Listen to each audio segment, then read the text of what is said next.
Sejam todos e todas muito bem-vindos a mais um episódio do Teologia na Esquina, meus caros teólogos e teólogas na beira de esquina, sentado na esquina para a gente conversar um pouquinho sobre teologia.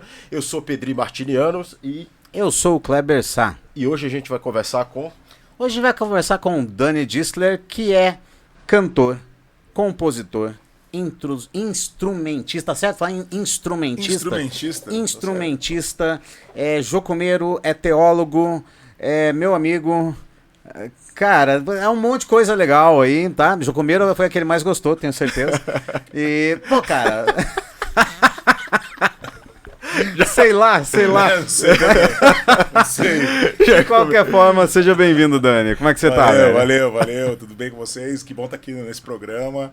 E teologia de esquina, né? Melhor lugar pra gente discutir o assunto. Exato, né? Sentado na beira do meio-fio. É isso aí. Sem a pressão do pastor olhando pra ver se tá certo, mas com o coração aberto, rasgado. Acho que essa é a proposta aqui. Boa. Chegou a assistir algum episódio nosso? Assisti um que você mandou, né? É o único que a gente colocou no ar por enquanto, então... Então, não percam, é muito bom. Mas é importante mesmo, porque a gente pensa muito na teologia no lugar acadêmico, e é legal a gente trazer desse lugar pro lugar da vida real, do dia a dia, né? Então a proposta é boa. Pois é, se não for assim, não adianta nada. Vira...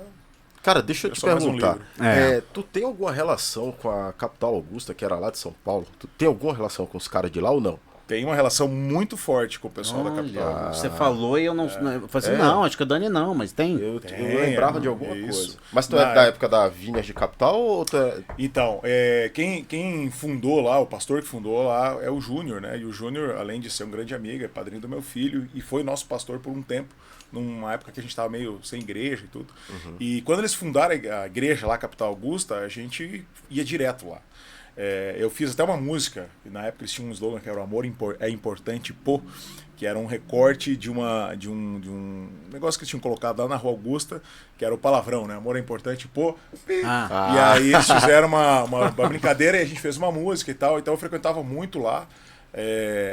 Inclusive peguei vários lugares, né? Porque eles transitavam bastante na Augusta, eles estavam no hotel, eles foram para um bar, depois eles foram para um outro bar. E, cara, era uma experiência legal. Eu não sei se foi o primeiro tipo de igreja naquele perfil, mas com certeza foi uma das primeiras, assim. Foi bem interessante. Revolucionário para a própria Rua Augusta lá. Sim. Revolucionário porque não tinha um lugar fixo, revolucionário... Por causa da proposta, porque na época, nós estamos falando de, 20 e poucos anos atrás. Cara. Bastante tempo. Essas horas que eu vejo que eu tô velho. É melhor nem... Você não tinha muitos espaços ainda onde a teologia ela era essa teologia de meio fio. Ela não era uma teologia aguada ou modificada para encontrar esses corações, mas o discurso, a conversa, ela era mais esse lugar. Então vinha essas pessoas que não se sentiam bem numa igreja tradicional, encontravam ali nesse lugar. Tiveram muitas coisas boas, tiveram muitas coisas ruins, né? Era sempre um balanço. Mas era interessante, por exemplo, tinham algumas prostitutas que trabalhavam ali na Rua Augusta, elas começaram a frequentar essa igreja. Elas não se sentiam excluídas, né? Sim. E aí algumas até considerando a conversão, e aí havia uma preocupação, inclusive, na época deles, assim, tipo, cara, se essas mulheres se converterem, como é que a gente vai fazer para ajudá-las? Porque daí, de repente, perde não a é só uma renda. mudança de vida, né? Verdade. Você perde um sustento. Perde o sustento, verdade. Então, nesse sentido, ela era muito inovadora para a época, assim, para o contexto, né? Então, e muito livre, né? Assim, era uma teologia muito livre, né? Então, claro, tinha alguns excessos, porque muita gente vinha machucada das igrejas tradicionais, então você tinha um pouco dessa mágoa, mas você tinha também essa liberdade, cara. Isso era muito ouro, isso. E hoje, cara, o que é que tu anda fazendo? Tá com a igreja, tá pastoreando, tá... Cara, nesse momento eu estou voltando de um processo que começou há uns 2 anos atrás, mais ou menos, que foi uma crise no meu casamento. Eu sou casado, tenho 2 filhos já, casado com uma missionária também, então... Abraço pra Lela. Abraço pra Lela. E pras crianças. Eu tinha entrado numa crise, assim, no casamento que estava bem séria e a gente não sabia muito bem como lidar com ela. Nesse momento, né, eu estava um pouco mais afastado dessa experiência religiosa, estava trabalhando numa loja de instrumentos musicais, fazendo outras coisas. E ali a gente decidiu dar um passo, tipo assim, ou era salvar o casamento ou era seguir adiante, né, separar e seguir adiante. E a gente decidiu dar um passo adiante, assim, vamos investir, vamos continuar. E aí foi uma volta, assim, para muitas coisas nessa área mais espiritual, né? Então a gente fez alguns cursos na Jocum, a Escola da Família, que é um curso muito legal que a Jocum tem. Fizemos a IFOL, que é um negócio que trabalha com cura e libertação, cara, muito legal. Para quem tem preconceito com esse negócio, cara, recomendo. Eu confesso, eu tenho. Eu não vou mentir aqui, é pecado. Mentir cara, é pecado. O Cote, eu vou dizer para você. O Cote tem o... Vai. Não, eu sei, eu entendo. Tá, obrigado. Eu entendo. Obrigado. Eu não conheço desculpa, tá? Desculpa. Não posso falar, não conheço. Não, ele é legal, ele é legal. A teologia da libertação, da cura e libertação, que ele ensina, especialmente na EFOL, é muito racional, cara. E isso é uma parada que faz toda a diferença. Ela não é essa coisa afetada, entendeu? Os demônios voando ao seu redor. Não, nós estamos falando de causa, ação, reação, consequências, pecados, etc. E é muito legal, cara. Assim, é um curso muito interessante. Pra gente foi bem legal. E aí, a partir disso, a gente retomou. Então, tudo isso para dizer o quê? Que nesse momento, cara, a gente voltou para a Jocum, ficamos algum tempo assim trabalhando com a Jocum do lado de fora.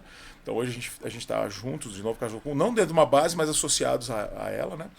E a gente, nesse exato momento, a gente tem uma igreja que a gente congrega, mais ou menos, que é a Somos Igreja, uma igreja em São José dos Pinhais. Mas a gente ainda não tem plena certeza se é por aí, a gente está... Tá num processo. Cara, nesses processos, né?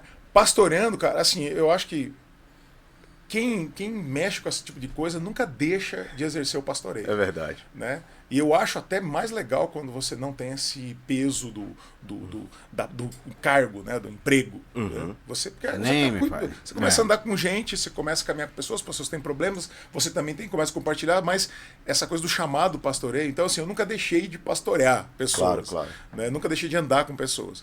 Mas não tenho um cargo e também não tenho assim, uma fé por isso. Acaba que você segue numa linha que quem tem essa vocação, e eu acho que a Igreja de Cristo, ela exerce um sacerdócio universal, então é uma coisa que acontece de forma orgânica. Né? Eu acho que isso... Aliás, essa era a pegada da Ponte também. Ah, sim, pois é. A gente teve um movimento, a Ponte, que era exatamente esse. A gente pensou assim, foi muito na direção do Tim Keller, na época da Igreja Central. Legal. Muito legal. Ele é um dos teólogos, assim, né? Infelizmente morreu, né? Mas assim, um dos caras fantásticos, assim. É uma das minhas referências teológicas também. Sensacional. Sim, sensacional. Ele foi pra uma cidade totalmente cética, né? Nova York, né? Nova York, e ele conta isso. E assim, ele conseguiu fazer uma coisa que é muito interessante, que é uma coisa que a gente lida hoje, né? Que a gente pensa muito no ceticismo como uma coisa que está crescendo. E na verdade tá. Só que também a espiritualidade. As pessoas também estão sedentas. Então as duas coisas estão crescendo junto. Concordo, né? E o Tim Keller sacou isso, né? E na época a gente estava com essa parada da ponte, que era o quê? A ideia da ponte era o seguinte, né? Todos nós estamos indo na mesma direção, né? A vida é uma direção só, né? E a ideia da ponte era um chamado, galera, ó, tem esse lugar aqui. Se você quiser cruzar essa ponte com a gente aqui, é um lugar pra gente conversar. Entendeu? Porque é pra cá, estamos indo pra cá. Se você quiser estreitar um pouquinho aqui, a gente quer falar um pouco da espiritualidade a partir desse viés cristão e tal. Então era um espaço bem também livre, né, para esse assunto. E foi bom, assim, foi um período curto, mas foi muito bom. E acho que a gente devia retomar esse negócio. Legal. Quem sabe, né? Quem sabe? Hoje eu tô numa igreja local muito joia, que tem uma sei lá, uma pegada orgânica. Que é uma das filhas da Chácara. Da Chácara Primavera. Eles têm uma pegada bem contemporânea, né? Sim. Aí eu pergunto, a questão de sustento tua hoje...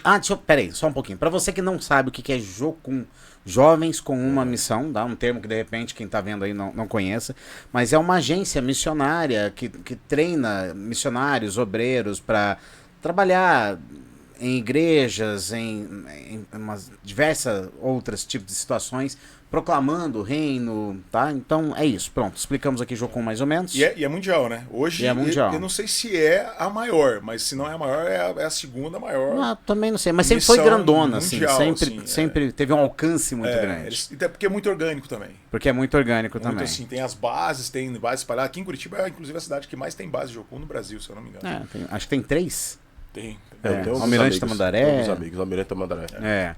Mas hoje a sua questão de sustento vem da música, vem da Jocum? É híbrido. É híbrido.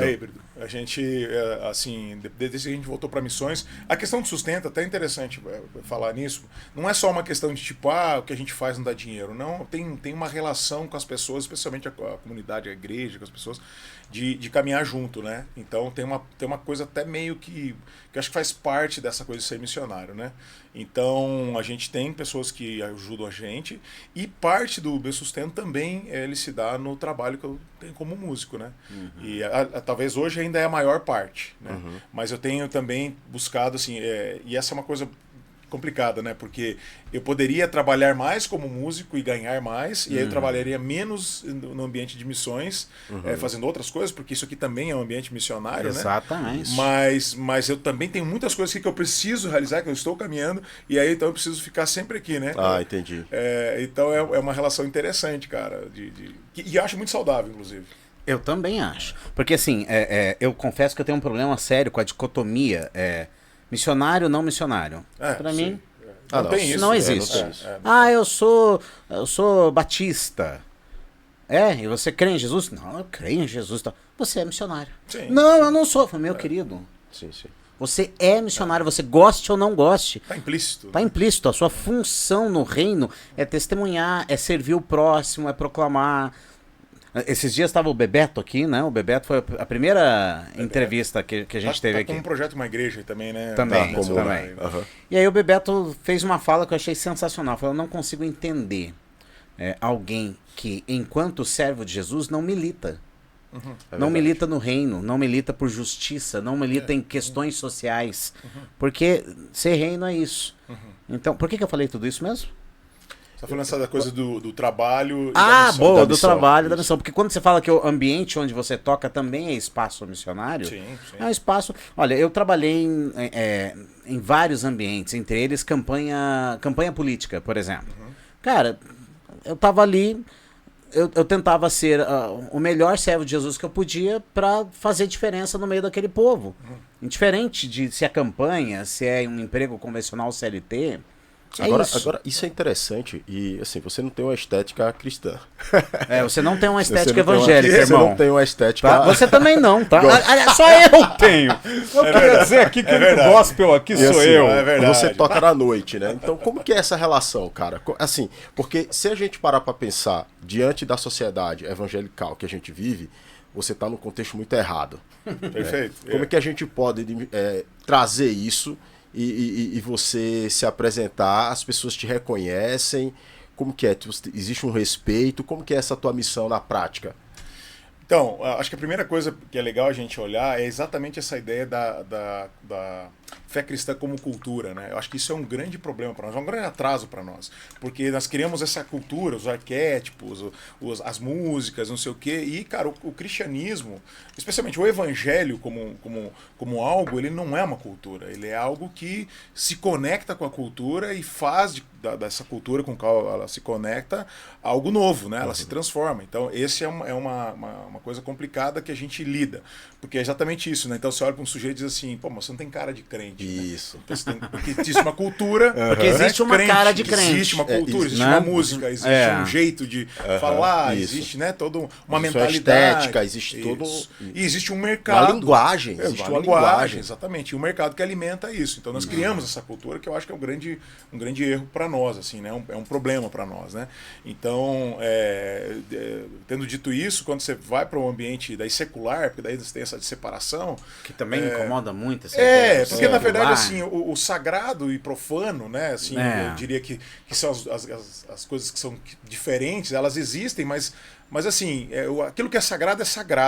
Ele é sagrado em qualquer ambiente, né? E se você está num lugar e você é uma coisa, em outro lugar você é outra, isso já não é sagrado. Isso já é profano. Então eu diria que essa divisão ela é profana em si mesma, né? Essa ideia do sagrado e secular, o dentro ambiente e fora secularizado. Isso já é uma coisa profana em si mesma, né? Porque o sagrado ele está em tudo, né? Se Deus é o criador de tudo, então ele está em tudo. A questão, que eu acho que é o grande ponto e é o lugar onde eu me sinto confortável, é que a revelação de Deus ela se dá em todos os lugares. de todas as formas. E nós, como, digamos assim, entendedores, sei lá, temos um pouco mais de conhecimento, revelação, compreendemos o Evangelho, nós temos uma espécie de, não sei se dever, mas a gente deveria, talvez, olhar para isso como um lugar para encontrar essa manifestação de Deus nesses lugares. Né? Então, estar num bar ou estar numa igreja não tem diferença do ponto de vista do sagrado. Legal. Né? Perfeito. Porque o profano está lá no bar e está lá na igreja, como conceito também, né? Mas quando tu tá no bar, tu toca música gospel. Do mundo! Não. Eu só Não toco, pode, né? eu só toco música do mundo. Não Sério? conheço nenhuma música de nenhum outro Que mundo. isso? De Júpiter, Marte? Não conheço, Netuno? não conheço. Não rapaz. Mas então acho que tem essa relação, assim, né? De você estar nesse lugar. Então, quando eu estou na igreja, por exemplo, sei lá, ministrando louvor, eu sou tão profissional como quando eu estou num bar. Pô, legal. Só que, claro, que são linguagens diferentes, são espaços diferentes, mas ainda assim ambos os lugares são sagrados. A manifestação de Deus está lá. E eu já vi a maldade dentro da igreja, eu já lidei com esse espírito da incredulidade, do profano dentro da igreja, e eu já vi muitos milagres, cara, e mover de Deus no bar. Perfeito. Sentado com uma pessoa, orando com ela na mesa de um bar ali, depois de um chopp. Então, para mim não existe essa coisa, como é que é isso, como é que é aquilo, é a mesma coisa, né? O profissional é nos dois Eu tive uma experiência muito boa com isso. Boa, Quando eu passei um verdade. tempo, né, sem estar congregando em lugar nenhum, eu tive a oportunidade de poder enxergar o evangelho em pessoas céticas, agnósticas, Sim, de outras confissões de fé. Enxergar o Cristo nessas pessoas, nela, né? Perfeito. coisas que eu não enxergava em pessoas dentro de uma comunidade de fé. Aham. Então eu consigo ter essa compreensão perfeita. A imagem de Deus está ali, né? Então, imagem- a Imago Dei mas tá isso, ali. isso é um absurdo, eu acho, a gente perde muito tempo às vezes nessas discussões, porque assim, cara, se nós partimos do princípio de que Deus, como Criador, é o Criador e tudo mais, o Evangelho é uma verdade, tal, então é fato que em todo mundo, de várias formas diferentes, há uma parcela de revelação disso. E as pessoas elas têm isso nelas, elas podem não saber, ou elas podem entender de um jeito errado, né? Ou talvez não completo. E eu acho que talvez nem a gente entenda de uma forma completa, Não, né? com certeza. verdade. O que a gente faz em teologia é tatear no escuro. Pois é, então. E aí eu acho que o nosso lugar de compreensão nisso é entender que às vezes, cara, a revelação que Deus tem pra mim vai estar numa outra pessoa que não tem a mesma fé que eu, mas tem uma revelação de Deus lá. Sim. E quando eu encontro essa revelação de Deus naquela pessoa, eu encontro algo pra mim e encontro algo pra essa pessoa também. Perfeito. Lembrei do episódio bíblico do Balaão querendo atravessar e o burro dele, não. E era um burro. É verdade, é Né? verdade. Então, se Deus usa burro. Usa burros, né? Não usa burros, né? Então. Vai usar nós. Mas nessa perspectiva musical, você consegue perceber, por exemplo, eu vou fazer paralelos, ok? Você consegue perceber, por exemplo, músicas que estão na igreja e são praticamente profanas, e músicas que não foram criadas por pessoas que são cristãs, mas mesmo assim são músicas que revelam muito mais, tem uma teologia explícita da imagem de Deus ali saindo para fora do autor. Você consegue pensar em alguma coisa nesse sentido? Cara, assim, eu acho que tudo que tem verdade, bondade e beleza só pode ser algo de Deus. Não tem como... Se a gente Toda for boa pensar, dádiva vem do alto. não tem como você pensar que se existe esse lugar do mal, do profano, que dali sai algo que seja belo, que seja bom, que seja verdade. Então, tudo, quando você encontra essa verdade, essa bondade, essa revelação em qualquer coisa, ela só pode ser de Deus. Então eu vejo muito disso manifestado. E a arte, eu acho que cumpre um papel maravilhoso, lindo. Eu acho que o motivo da arte... Bom, pensando nessa perspectiva, Deus é um artista, né? Então Deus a arte, sim. ela cumpre esse papel que é de falar aquilo que não pode ser dito, de mostrar aquilo que não tem como você enxergar, se mensurar. não é uma coisa diferente, é um outro lugar, né? Então a arte, nesse sentido, tudo o que você encontra de manifestação de beleza é a revelação de Deus.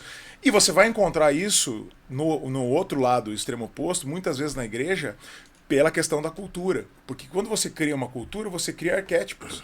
E o arquétipo, ele é antropofágico, ele come ele mesmo, né? Especialmente no caso se retroalimenta. Da coisa do gospel, aquilo ali. Você não pode ouvir nada de fora, você pode ouvir isso aqui. Então, aquilo vai virando uma água, né? É como se você fosse aguando o vinho, né? Então, no começo aquilo parece que não faz mal, mas com o tempo vai ficando só água. Então, eu vejo muito disso hoje no que a gente cria como arte cristã, especialmente as músicas. Assim, a gente vai indo para os apelos emocionais que funcionam, né?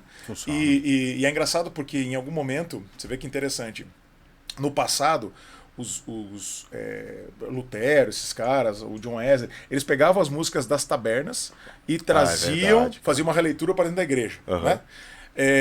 Aí depois você tem a igreja começando a copiar o mundo fora, pegando os ritmos e trazendo para cá.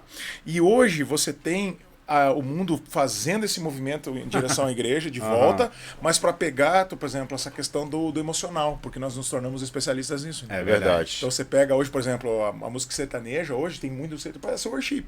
E não é à toa, é intencional. Os caras falam, pô, isso aqui faz a galera... Isso aqui funciona. Entendeu? Isso aqui funciona, é verdade, então, faz sentido. E isso, para mim, é tão profano quanto alguém falar uma heresia, uma pregação, entendeu? Porque isso afeta não só a igreja, afeta a sociedade. Cara, muito bom isso. Vem cá, você não consegue lembrar de uma música assim que você lembre que não é confessional, mas que traz muito de Deus, assim, que traz muito... Putz, cara, eu ouço essa música e não adianta, pra mim isso aqui... Isso fala do evangelho. Não. Muito obrigado por isso. Acho que não.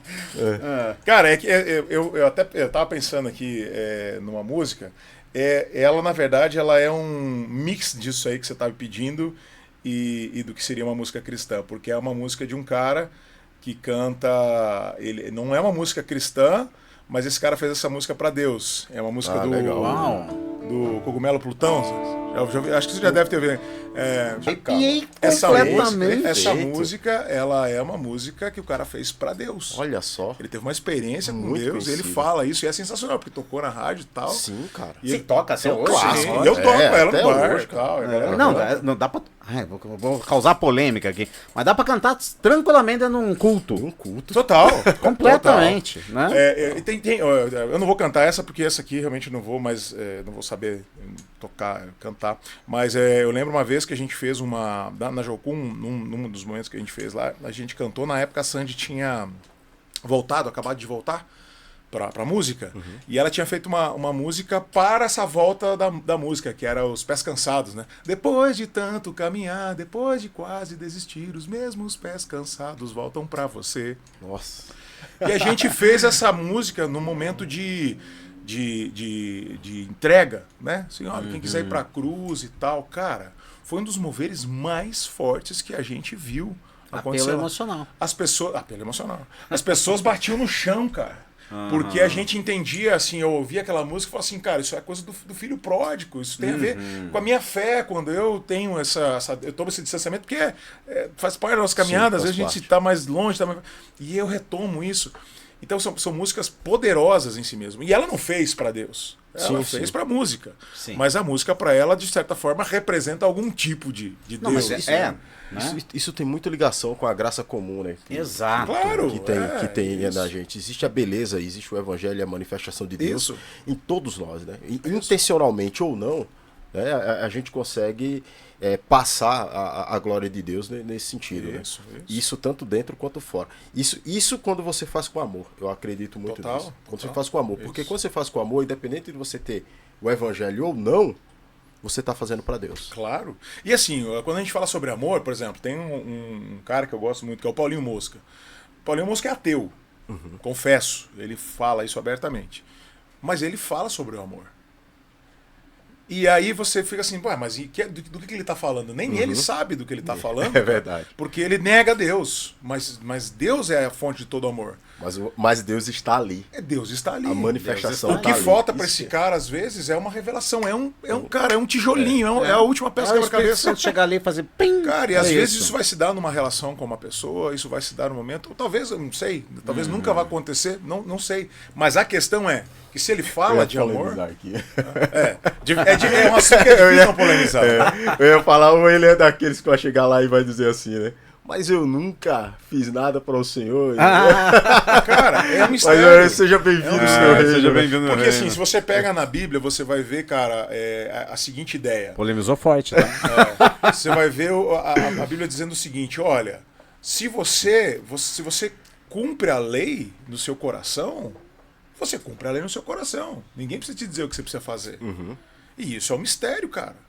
Então tem gente que de repente não tem essa relação tão profunda com uma religião, mas, cara, de alguma forma ele cumpre certas partes dessa lei, ou talvez toda a lei no coração dela, cara. E quem vai dizer que essa pessoa não tá tendo uma experiência, não teve uma experiência, não caminha com Deus? Tem um relato de Gandhi, cara, bem interessante, que ele foi na igreja, ele pegou a Bíblia, ele leu e ele foi à igreja. Só que ele foi nas igrejas da época dele, onde precisava ter uma roupa adequada para poder entrar. E ele foi barrado na porta da igreja, né? E ele foi barrado, não pôde entrar. E ele, beleza, ele não foi mais, mas ele continuou ali com a leitura dele e tudo mais. Sim. E aí chegou um momento que alguém perguntou para ele, né, se você lê a Bíblia, você tem contato com isso e tal. Então mas você não vai à igreja, né?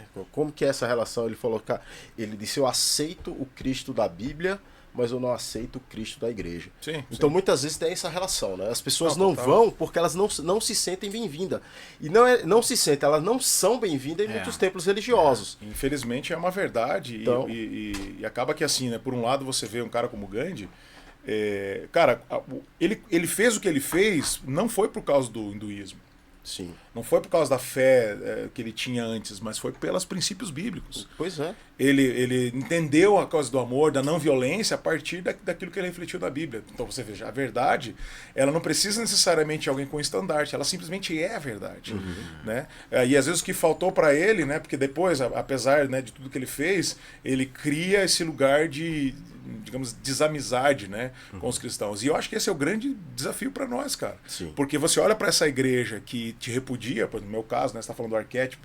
Cara, eu sei, tem igreja que eu não entro, tem igreja que eu não posso pregar porque eu tenho tatuagem, tem igreja que eu não posso ir porque eu tenho brinco, tem igreja que eu não posso, você toca na noite, não dá. Né? Esses tempos eu ia participar de um evento e aí alguém viu um vídeo de eu tocando uma música, que inclusive é uma música que eu acho teologicamente, ela se alinha perfeitamente com Jesus. O cara falou assim, não, aqui ele fala, a música do Barão Vermelho, é por você, que ele disse que por você eu iria iria prazo pro inferno.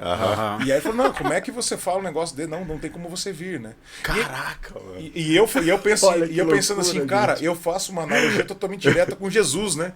Tipo assim, Jesus dizendo assim, mano, por você eu faria todas essas coisas. Eu iria pro inferno. E ele foi, né? E ele foi. Entende? Então, assim, você vê como é uma questão de cosmovisão, às vezes, né?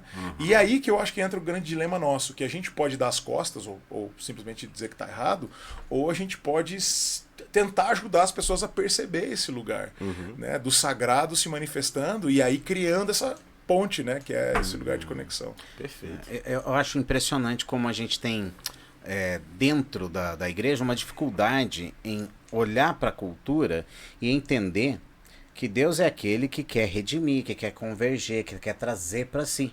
Sim. E hoje nessa cultura a gente guetaliza tanto, forma os guetos e afasta, isso, né? Da natureza. E aí, cara, nada do que tenha dentro da cultura evangelical, qualquer coisa que esteja fora é demonizada. Sim. E eu acho uma pena isso. É por causa dessa ideia da cultura. O evangelho ele não tem cultura. Ele não pode ter cultura, porque ele não é uma cultura. Ele não pode ter cultura. O reino não é uma cultura. Para nós, o reino não é uma realidade. Exatamente. Então, não é cultura. Inclusive, se você pega o evangelho do ponto de vista da história, né? Você vê Jesus e tal, e tudo, e tudo que vem depois. Cara, o que o evangelho fez? O evangelho mostrou a diferença do que é a cultura judaica e da cultura judaica a partir do evangelho. Perfeito. Simples assim. Isso mesmo. Essa é a diferença. E ainda hoje você vai ter isso. Então, o que nós deveríamos fazer? Nós deveríamos evitar ao máximo criar uma cultura e ir ao encontro das culturas para fazer com que o evangelho floresça ali. Porque ela é a verdade que vai multiplicar e vai... E ainda tem um ponto. E não ir para uma cultura de forma... caricata, tipo assim, não, jamais. Eu vou me vestir assim para poder estar dentro. Não, seja você. Total. Seja você. E também eu penso assim, com esteja um olhar... dentro da sua própria cultura, né? Isso, e acima de tudo com um olhar investigativo, porque assim, cara, se você sair hoje daqui e você for no meio da floresta amazônica e encontrar uma tribo que nunca encontrou um branco, você vai encontrar a revelação de Deus lá. Perfeito. Na língua deles, do jeito deles. E é um fato. E provavelmente Deus esteja falando coisas para eles sobre nós que estamos indo para lá. E nós vamos aprender coisas com eles, mais do que às vezes eles vão aprender com a gente. E é exatamente sobre isso, porque eu não vou lá para ensinar uma cultura, eu vou lá para dizer que aquilo, pô, isso aqui realmente é espiritual, porque é impossível que eu aqui, um cara branco, morando numa cidade, uma capital e tal, pudesse ter uma relação com uma tribo. No entanto, se eu for lá, eu encontro essa revelação de Deus. E isso se dá também nesses pequenos núcleos, né? Então, eu saio do meu núcleo, digamos assim, evangélico e vou para um bar, eu encontro pessoas do bem, eu encontro pessoas do mal, eu encontro pessoas sedentas, eu encontro pessoas egoístas, eu encontro tudo isso, mas acima de tudo eu encontro a manifestação de Deus, a revelação de Deus e a verdade ali. E cabe a mim só ligar os pontos, cara. Eu sou a luz que estou ali, entendeu? É isso que Jesus fala de nós somos a luz que ilumina o mundo. Eu ainda tenho uma visão um tanto calvinista de que a gente vai no bar... predestinado para isso. Eu fui predestinado para ter essa visão.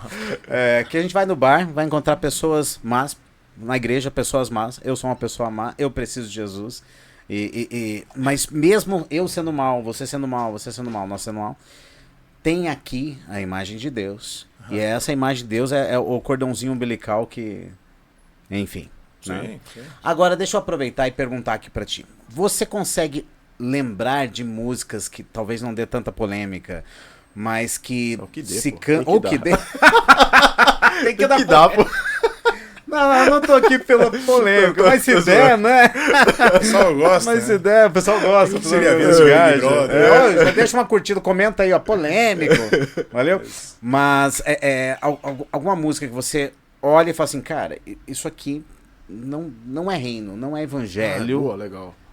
Algo que você que olha às vezes e fala é muito assim, tocado dentro das igrejas. Nem que a gente discorde, tá? Porque numa dessa você fala, pô, Dani, essa aí é maravilhosa. Mas enfim. Que engraçado assim, você vê a maioria, a maioria por conta que o neopentecostalismo acaba acoplando a maior parte das igrejas hoje, né? Mas assim, nos louvores das igrejas, que é chamado de louvor, são músicas centradas em si mesmo, né? São músicas que aí não é louvor, né? É uma música sobre mim. De autoajuda, né? De autoajuda, tipo, inflando o meu ego, tudo mais. Então, você consegue lembrar, assim, de algumas canções? Como que é a tua teologia em relação a isso? O que é que tu pensa sobre isso? Cara, esse é um assunto sensível, não pela polêmica, ou pela não polêmica em si, mas faz muito tempo que eu não ouço música confessional, evangélica nesse sentido. Escuto pouquíssimas coisas, porque exatamente por isso. Essa coisa do sagrado, separação do sagrado e secular, eu sempre digo o seguinte, você tem que fazer uma separação, ela existe, mas é do santo e do profano. Então, à medida que eu comecei a perceber que as músicas foram virando esse lugar do eucentrismo, que foram virando mantras, e que foram para um apelo emocional, e você começa a ver a Bíblia tomando distância, eu comecei também tomar distância disso, cara. Então é até engraçado, porque se eu faço um período de louvor hoje, eu vou para onde? Eu vou para os clássicos. Vou lá, entendeu? Pô. Ademar de Campos, Nelson Bomilcar. Coisa boa. Esses casos, alguma coisa da outra da Vineyard, tem umas coisas legais tem muita ainda. coisa boa. Vencedores por Cristo, entendeu? Você vai pra lá. Porque lá as coisas estão lá, tá ok. Bíblica. Isso, aí as pessoas falam, mas essas músicas são velhas. Fala assim, Led Zeppelin também é velho, a gente curte pra caramba. É verdade. A música boa, ela não envelhece, ela é atemporal. Então essas músicas, elas ainda continuam falando comigo, continuam falando com muitas pessoas. Aí eu fui dando um tempo. E eu lembro, eu acho engraçado, eu gravei alguns anos atrás uma música com o Rodolfo Abrantes, que era do Raimundos, converteu e tal, esse papo todo. Sim. E foi muito legal a experiência e tudo mais, é uma das músicas mais tocadas, né, que a galera conhece, meu trabalho. E aí quando a gente terminou a música, eu fui falar com ele, e aí eu não encontrei ele, mas aí encontrei o Vitor Pradella, que era nosso amigo em comum, eu falei, leva pra ele ouvir, ele falou, cara, nem adianta, ele não escuta música. E depois eu vi algum lugar falando que ele realmente não escutava música, eu não entendia por quê. Eu falei, o Rodolfo. Não escutava nenhum tipo de música. Daí agora, depois de muitos anos, agora ele voltou pra música de novo, tava numa fase nova tal, e dá pra perceber, entender um pouco essa questão do processo. Mas eu entendi o coração dele. Assim, cara, você, assim, pra quê? Entendeu? Você vai ficar se enchendo disso pra quê, né? Verdade. Então eu dou um passo. Aí o que acontece? Às vezes você vai pra uma igreja, e aí vai ter um período de louvor lá, as pessoas estão cantando. Cara, honestamente, eu fico muito em paz de não participar se aquilo não tá dizendo nada. Se não faz sentido nenhum, né? E ao mesmo tempo, se tiver, eu Cai dentro. Aí você participa. Eu tenho isso também. Eu me afastei desse processo dessas músicas assim que não fazem sentido nenhum. São músicas egocêntricas que só fala de si mesmo, né? Então deixa de ser louvor e passa a ser um louvor para mim. Passa quase uma idolatria, né? Sim, o quanto eu sou bom, o quanto eu sou poderoso, o quanto eu sou importante, especial. O quanto Deus vai fazer. Deus é meu, é meu empregado quase, né? Vai fazer o que acontecer. E eu tenho também uma ideia do seguinte: é quase que um processo natural. Quando você está alinhado com o Evangelho e essas coisas não têm a ver com o Evangelho, né? E aí o Evangelho vai estar muito mais em coisas seculares, ditas seculares. Automaticamente você se afasta disso e se conecta àquilo outro. E aí, para a cultura, que a gente já chegou aqui à conclusão que não existe essa cultura evangelical. Né? Existe, mas não deveria existir. Existe, mas não deveria existir. Você se torna estranho. Você se torna estranho. E eu diria assim, né, a gente está falando de música, mas eu acho que em todo o resto. Sim, todo o resto. Porque, cara, é o filme que você vê. Na música que verdade. você ouve. Você só assiste filme gospel. Não, já não tem agora lojas de moda evangélica? Tem. Então, e quando você. Acho isso tão ridículo. Quando você tem uma experiência, né, digamos assim, quando o evangelho está em você nessa perspectiva, né, de você estar conectado com as coisas e tal, você começa naturalmente. Assim, cara, pô, esse filme aqui, cara, não tá legal. Isso. Pô, tá indo pra um lado, nada a ver. Essa música, pô, não tá legal. Pô, essa galera aqui não tá legal, cara. Entende? Você começa. É natural, a sua vida começa a ir para um outro caminho e você vai caminhando para um lugar diferente, né? Sim. Então essa forçação de barra, às vezes, dizer, não, você tem que, por exemplo, você tem que estar na igreja. Eu acho que a gente deveria, todo mundo devia estar na igreja. Mas o ter que estar na igreja, na perspectiva de que você tem que engolir tudo com farinha e pronto, é um dilema. E é um dilema que não é só a gente que enfrenta. O Lutero enfrentou e outras pessoas enfrentaram antes dele, né? A história do cristianismo é isso, né? Leia o livro dos mártires, né? E fique em paz com isso, né? Quer dizer, sempre foi. Então, é meio que a gente acaba permitindo que essa ideia dicotômica de que existe uma coisa ou outra atrapalha a gente, mas no fim não. A igreja é onde a gente estiver reunido o nome dele. Né? Eu percebo que a música ela tem um impacto maior porque a música ela mexe com o emocional. A arte em si ela é exagerada, né? Os quadros, as músicas, ela tem esse tom exagerado, né? E a música, ela tem esse negócio do emocional, né? De tocar mesmo. E não é ruim, não é ruim. Não é ruim. Pelo contrário. A gente é emoção também. A gente é emoção. Pelo contrário. Mas tem essa peculiaridade dentro da igreja de só escutar isso, só escutar aquilo, e acaba afastando mais do que atraindo, né? Total. Aí eu te pergunto, existe uma nota dó de Deus e outra nota dó do capeta? Que eu saiba, não. Tomara que não. Se tiver, tomara que eu não esteja usando a errada, né? Mas a música, ela é subjetiva. Esse é o grande trunfo da música como arte. Porque um quadro, uma dança, um teatro é algo que você para e vê.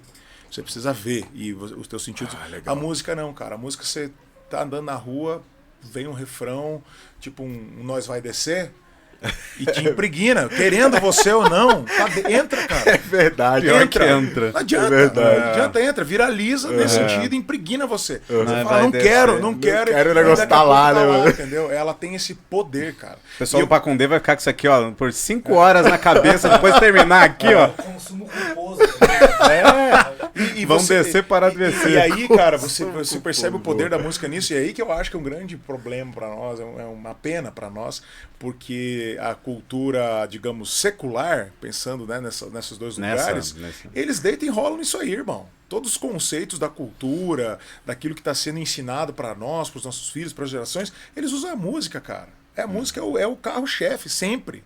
E a gente fica ali, criando esse lugar, esse mundinho. Onde e aí entra meu lado de compositor, né? Então, quando eu componho músicas, eu penso sempre, não na música que eu vou tocar na igreja, e nem na música que eu não vou tocar na igreja. Eu penso na música que vai dizer alguma coisa em relação a isso. O que eu posso falar sobre o aborto? O que eu posso falar sobre família? O que eu posso falar sobre ansiedade, sobre depressão? Entendeu? Se essa música vai ser cantada na igreja, no bar ou em nenhum lugar... Não vai fazer diferença nenhuma. Para mim, meu papel como artista é gerar conteúdo e torcer para que dê certo, que as pessoas consumam aquilo. Né? Gostei de... Vem cá, você tem algumas composições suas. Alguminha só, não, tem. Inclusive eu parei de ouvir Spotify faz tempo, mas inclusive algumas estão no Spotify e tudo mais. Como é que tá o Spotify? Todos estão lá. É Dani Dissler. Dani Dissler, tá. Você consegue lembrar de alguma música de sua autoria? Que você fala assim, olha, essa daqui eu canto no bar, eu canto na igreja, e ela, pra mim, na minha visão, ela transmite o que eu gostaria que ela transmitisse. Sim, lembro. Dá um trechinho pra gente. Não, né? Ó, bicho preguiçoso de tocar, né? Cara, eu vou tocar 2 trechinhos. Uma eu toco no bar, a outra não, mas tem uma coisa muito legal sobre essa outra. Essa aqui é uma música que eu fiz pensando... autoexplicativa. Estou pensando em mudar alguns móveis de lugar, botar uns quadros novos na parede, comprar uma samambaia e pra varanda algumas flores e uma rede, dar algumas roupas, reciclar livros e CDs, abrir janelas a tempo trancadas, jogar algumas coisas velhas fora, deixar o ar entrar para arejar a casa, viver coisas novas. Essa é uma música já velhinha. Merece uma palma. Eu não sei se atrapalha o som aqui, mas... Obrigado. Muito legal. Lembrei de outra também, essa mais recente. Essa aqui é mais antiga, mas ela fala muito do que eu acho que dá pra ser compartilhado. Eu lembrei de uma outra também, que é essa aqui, ó. Deixa eu só lembrar. Quando olho ao redor, pelos caminhos que passo, vejo a vida se quebrar em mais de 10 milhões de pedaços que querem se encontrar. E o verdadeiro amor lança fora a dor, todo medo, amor, lança fora. O verdadeiro amor lança fora a dor, todo medo, amor, lança fora. Aí segue adiante. Perfeito, cara. Falando exatamente sobre isso, né? Sobre as vidas fragmentadas e como o verdadeiro amor lança fora todo medo. Aí vai falar outras coisas também. Jogou até um trechinho ali de um versículo bíblico. Então, mas esse é o grande ponto que eu acho que a gente perde. Cara, se eu tenho uma experiência, né, com a palavra, tenho uma experiência com o Espírito e tal e tudo, é natural as coisas que eu falarem passarem por isso, né? Então essa é uma música, fala sobre o verdadeiro amor que lança fora todo medo. Agora tem essa música aqui, dá pra cantar mais um trechinho, produção?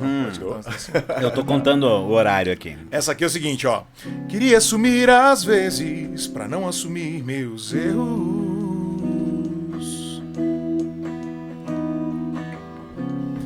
Reconhecer que meus maus desejos às vezes vencem, eles me vencem. E o que me resta fazer é me arrepender, pedir desculpas pelas minhas tolices. Certa vez alguém disse que perdão se dá de graça, mesmo que não se mereça. Perdoar é reflexo de amabilidade implícita no ser.